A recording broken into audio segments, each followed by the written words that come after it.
Olá, boa tarde a todos que estão aí, né, que vão entrar para assistir aqui no nosso canal no YouTube, Ranildes Barros, ou que vai assistir aqui mesmo via Facebook. Coloquei esse segundo aí no lugar meio errado, mas tudo bem, né? Então eu queria dar uma boa tarde a vocês. Vamos começar um novo livro hoje, né? Então pegue sua Bíblia nesse momento. Não sei se você já leu a Bíblia hoje, se você já se alimentou espiritualmente. Há uma necessidade enorme de que você passe a se alimentar, né? Essa semana, final de semana, demos aula na nossa classe de criança, onde ressaltamos a importância, e a palavra de Deus é comparada como o pão da vida. Jesus é o pão da vida. Por ele ser o pão da vida, a gente compartilhou com as crianças que a maioria das pessoas comem pão todos os dias, né? Então, eu creio que dá pra gente fazer essa ligação. Todos os dias precisamos sim nos alimentarmos, né, desse pão da vida que é Jesus, e através apenas da leitura da palavra. Volto a dizer aqui no meu canal Ranildes Barros no YouTube, para você que está assistindo pela primeira vez, não há passe de mágica para crescer espiritualmente. Não há como vencer o mal se você não se fortalecer espiritualmente. Isso é uma balela. Se você ouvir de algum pastor dizer que não é importante a leitura da Bíblia, corra, porque isso é totalmente errado. Precisamos sim conhecer, né? O povo perece por não conhecer a Deus. Como eu conheço a Deus? Só apenas através da leitura da palavra. Sei que os nossos testemunhos, eles são fortes, as nossas experiências com Deus, porém, a leitura da palavra ela é suficiente para salvar e convencer realmente o homem do seu pecado, né? Então, nesse momento, eu vou compartilhar com vocês a leitura da palavra de Deus, tá? Estamos no livro começando hoje Tessalonicenses, certo? No capítulo 1, né? Diz assim: Paulo, Silvano e Timóteo. Paulo, Silvano e Timóteo. Está falando de 3 servos de Deus. A igreja dos Tessalonicenses, em Deus Pai e no Senhor Jesus Cristo. A vocês, graça e paz da parte de Deus e de nosso Senhor Jesus Cristo. Então, ele estava saudando aqui, né, aquela igreja da qual ele vai mandar essa carta aí. Mas essa carta ela é muito importante para nós, porque a gente vai se identificar muito com essa igreja, né? Algumas coisas. Vamos lá. Ação de graças pela fé e pelo exemplo dos Tessalonicenses. Sempre damos graças a Deus por todos vocês, mencionados em nossas orações. Lembramos continuamente diante de nosso Deus e Pai o que vocês têm demonstrado, o trabalho que resulta da fé, o esforço motivado pelo amor e a perseverança proveniente da esperança em nosso Senhor Jesus Cristo. Sabemos, irmãos, amados de Deus, que Ele os escolheu, porque o nosso Evangelho não chegou a vocês somente em palavra, mas também em poder do Espírito Santo e em plena convicção. Vocês sabem como procedemos entre vocês em seu favor, de fato. Vocês se tornaram nossos imitadores e do Senhor, pois, apesar de muitos sofrimentos, receberam a palavra com alegria que vem do Espírito Santo. Então ele está falando, né, que a mensagem foi entregue a eles e eles entenderam a palavra. E eles usavam isso, dava a eles muita alegria, né? 7. Assim, tornando-se modelo para todos os crentes que não estão na Macedônia, na Acaia. Porque partindo de vocês, propagou-se a mensagem do Senhor na Macedônia e na Acaia. Não somente isso, mas também por toda parte tornou-se conhecida a fé que vocês têm em Deus. Né? Então ele fala que foi se espalhando a fé que tinha ali naquele local, na constância com Deus. Isso é muito importante. 8. O resultado é que não temos necessidade de dizer mais nada sobre isso, pois eles mesmo relatam de que maneira vocês nos receberam e como se voltaram para Deus, deixando os ídolos a fim de servir ao Deus vivo e verdadeiro. Então ele está falando aqui, né, de quanto aquele povo verdadeiramente aceitou Jesus e não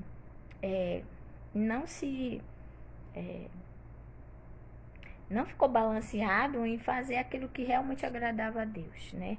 E abandonando os ídolos, que naquela época era muito forte, como ainda hoje temos, né? Também esse lado muito forte em nossas vidas. Ídolos que às vezes a gente nem sabe, né? Ídolos não é só aquele construído com a mão. O ídolo pode ser o dinheiro, o ídolo pode ser um time de futebol, o ídolo pode ser o seu marido, a sua esposa, seus filhos. O ídolo pode ser um status que você queira. O ídolo pode ser a inveja, né? O querer a vida do outro. Então, nós estamos cercados de ídolos. E ele fala aqui que ele estava muito alegre, Paulo, escrevendo essa carta, de ver a fidelidade daquele povo de Tessalonicenses, de realmente ter mudado, né? Precisamos, tá? Já vamos ler o último versículo 10, mas eu queria deixar um recado para você que está aí, que aceitou Jesus. Eu aceitei Jesus com 21 anos. Eu não tinha uma vida com Cristo anteriormente, né? Meus pais eram católicos, mas a minha mãe falou uma coisa antes de morrer para minha filha: quando eu aceitar Jesus, é para ser, porque Deus não é para se brincar. E aquilo marcou a minha vida. Eu sempre lembro da minha mãe, e realmente quando a minha mãe aceitou a Jesus, ela deu fim aos ídolos dela, né? A minha mãe tinha ídolos literalmente confeccionados. A minha mãe tinha um altar na casa dela, e a minha mãe deu tudo isso. E eu louvo muito a Deus pela conversão da minha mãe. A minha mãe se preocupou em falar com aquelas pessoas que ela não falava, de perdoar, de pedir perdão. Eu sei que é difícil, gente. Às vezes a gente passa por situações que... eu sempre costumo dizer que as pessoas precisam me dar um tempo, né?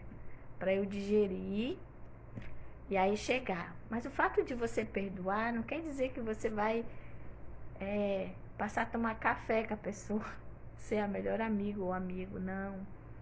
Perdoar realmente é ver que aquela pessoa caiu, mas que ela siga a vida dela e ele, né? Seja quem for que fez isso, né? Não quer dizer que o perdoar que você vai se tornar o melhor amigo, né?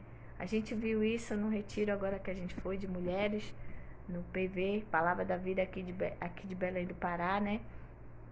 E a irmã falava isso. Você pode perdoar no seu coração, mas não quer dizer que você vai começar a tomar café com a pessoa mais, né? Então, é muito interessante quando você realmente aceita Jesus e quer ter mudança de vida. E eu queria deixar para você aí, não dá para crescer, para resistir ao dia mal, se você não estiver fortalecido na palavra de Deus. E a gente viu, né, tá ensinando para as crianças que a Bíblia, ela é parecida ao leite, né? Então, quando você aceita Jesus, você precisa tomar esse leite. Que leite é esse? A leitura da Bíblia, todo dia, para que você cresça. Uma criança no Senhor saudável, entendendo. Acabei de assistir um podcast que fala, se você aceitou Jesus, leia primeiro o Novo Testamento, tudo. Depois você vai ler o Velho. Leia primeiro o Novo. Aqui no nosso canal, no YouTube, Ranildes Barros, você vai ter a leitura da palavra juntamente comigo, o que está escrito, e depois comentar pelo aquilo que o Espírito Santo me leva a falar, né?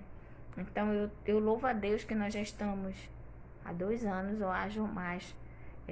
Não terminamos ainda a Bíblia, porque não é nada programado, né? Eu preciso estar bem, eu preciso para falar, né? Então, eu agradeço a Deus por me usar. Então, vamos ler o último versículo, Começamos hoje o livro de Tessalonicenses 1, agora o versículo 10. E esperar dos céus seu Filho, a quem ressuscitou dos mortos, Jesus, que nos livra da ira que há de vir. Então ele fala aqui, né? Deixa eu voltar aqui que eu não entendi muito. Da onde começou? Aqui. O resultado é que não temos necessidade de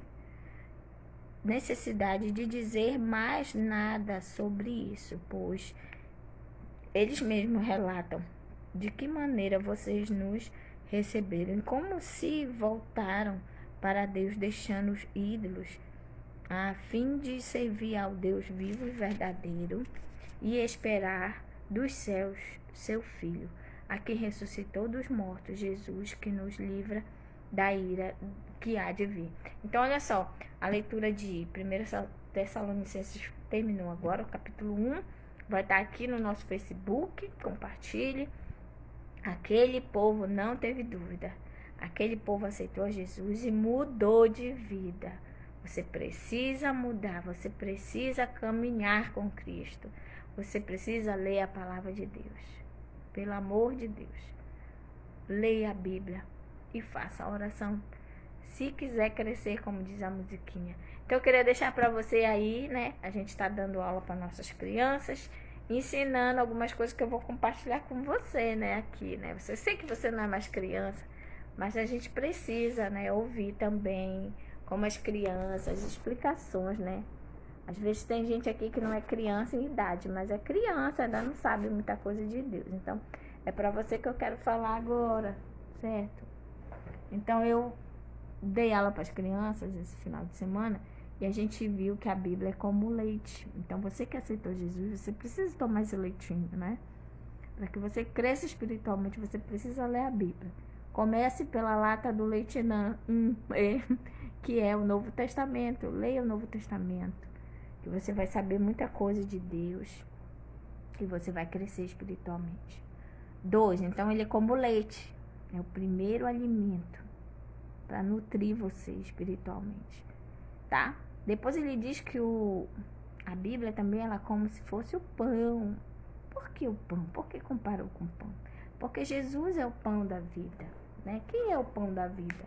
A Bíblia diz que é Jesus Cristo. Então, se Jesus é o pão da vida, eu preciso comer desse pão todos os dias, né? Quem come pão sabe, né, que é um vício. Todos os dias. Eu como 2 vezes pão, né? Como de manhã, no café da manhã e de tarde. Então, tá aí, quando eu faço meu vídeo, eu leio o Novo e o Velho 2 vezes, né? Então, a gente se alimenta 2 vezes do Novo e do Velho Testamento. Então, cria um hábito, é hábito, gente. É hábito. Eu tinha um negócio assim, toda vez que eu pegava para ler a Bíblia, me dava sono. E aí eu insistia, então eu vou dormir. Quando eu acordar, eu leio de novo. Aí o sono passava, eu voltava e lia. Então peça para Deus lhe dar força. Se quiser ajuda, vai no nosso canal para entender um pouquinho, né? Que Deus vai esclarecendo a mim e eu a vocês. Terceiro objeto que a Bíblia aparece com o mel. A Bíblia aparece com mel. Por que será que a Bíblia aparece mel? Que a palavra é mais doce que o mel, a Bíblia diz, né? Porque tudo que é bom, geralmente é doce, né, gente? Ninguém gosta de... Tem gente que diz, não, me dá isso aqui, deixa eu comer amarga, basta a vida, né? Então, simplesmente assim, então a Bíblia, ela é tão bom para você aprender a viver melhor, ela é tão boa que ela é comparada com mel de doce, gostosa, para que você tenha uma vida realmente interessante aqui nessa terra, tá bom? E eu perguntei para minhas crianças ontem, se as pessoas seguissem o que a Bíblia diz, vocês acham que o mundo ia estar melhor ou pior? Aí elas falaram melhor. Então fica aí a dica para você, leia a Bíblia e faça a oração. Nesse momento nós vamos fazer a oração, tá bom? Agradecendo pela leitura e daqui a pouco a gente vai ler também o Velho Testamento, que a gente está lendo o livro de Gênesis, tá bom? Então nesse momento nós vamos orar, agradecer a Deus pela leitura e pelo que o Senhor nos ensinou nessa tarde. Oremos. Senhor Deus, queremos te agradecer por mais um dia. Eu, em especial, Senhor, te agradeço. Te agradeço pela vida, pelo ar, pela salvação em Cristo Jesus. Te agradeço porque um dia tu olhastes e a gente se encontrou e tudo mudou, Senhor. Quando eu tinha 21 anos, tudo mudou, Senhor. A partir do encontro que tive contigo, te agradeço por cada situação que tenho passado. Te entrego, Senhor, o meu viver, te entrego, Senhor, o meu ser, o meu querer, que não seja aquilo que eu quero, como diz a música, não a minha vontade, mas a tua vontade, não meus caminhos, mas os caminhos teus, Senhor. Que eu proclame ao mundo inteiro que tu és Deus. Então, continua usando nossas vidas, Senhor, para a honra e glória do teu nome. Obrigado pela leitura do livro de Tessalonicenses, que lemos agora, o primeiro capítulo, onde Paulo agradece, sauda, Senhor, aquela igreja que ali foi firmada e que rapidamente, Senhor, quis mudar e passou a ser um exemplo, Senhor, de mudança, de querer, Senhor, fazer aquilo que agrada ao coração de Deus. Que todo aquele que vai parar para ver esse vídeo, Senhor, possa entender que um dos primeiros passos para mostrar que nós somos cristãos é mudança, Senhor. Precisamos mudar. Senhor, eu sei que é tão difícil, Senhor, mudar hábitos, pensamentos, atitudes, mas nós precisamos, Senhor, para que a gente possa estar contigo na glória, é necessário nascer de novo, a tua palavra diz. Obrigado pela existência da Bíblia Sagrada. Obrigado por morar, Senhor, no Brasil. Obrigado, Senhor, por poder ler a hora que eu quero, Senhor, no lugar que eu estiver aqui no Brasil, a tua palavra. Obrigado por poder compartilhar a leitura e explicar movida por ti. Perdoa, Senhor, minhas faltas. Ajuda-me, Senhor, a viver a cada dia o teu evangelho. Perdoa as nossas ofensas, perdoa aqueles que nos ofendem, aqueles que nos machucam. Transforma, Senhor, a vida dessas pessoas, que elas possam ter um encontro verdadeiro contigo, que possam ser libertas de tudo aquilo que não agrada a ti. Senhor, nesse mundo de hoje temos tanto pessoas prisioneiras, Senhor, e pessoas dentro da igreja, Senhor, usadas pelo diabo, Senhor, para entristecer, para desanimar, para tirar as pessoas do caminho de Deus, Senhor. Tira o joio dos nossos meios, Senhor. Tira, arranca, Senhor. Só tu conheces quem são. Eu te entrego a nossa igreja, Senhor, a Igreja Batista da Conda, em tuas mãos. Cada criança, Senhor, que tu coloca em nossas mãos, nos nossos ministérios, Senhor. No Muju, Senhor. No Murucutu, na tribo, Senhor. Na Condo, Senhor. Todos os lugares que passamos, Senhor, nos quilombolas, te entrego a vida deles e dos nossos missionários, Senhor, que possamos ser exemplos, que possamos ser dignos, Senhor, de estar assim, Senhor, ensinando outros sempre. Usa nossas vidas para a honra e glória do teu nome, e tudo aquilo que for falso, enganador, de forma errada, Senhor, possa ser exterminado do nosso meio, para que a tua igreja cresça em sabedoria e em trabalhos ainda que temos que fazer, Senhor. Usa cada um de nós. Abençoa o nosso líder, Emanuel Alves de Barros, o meu esposo. Dá a ele discernimento, dá a ele intrepidez no falar, dá a ele cada vez mais sede da tua palavra, Senhor. Que ele possa te buscar a cada dia mais e mais, Senhor, para que ele possa estar fortalecido na tua palavra. Tão somente na tua palavra, em nome de Jesus Cristo, amém. Obrigada, um beijo. Olha, o segunda ficou bem na minha testa, né? Tchau, até daqui a pouco. Um abraço.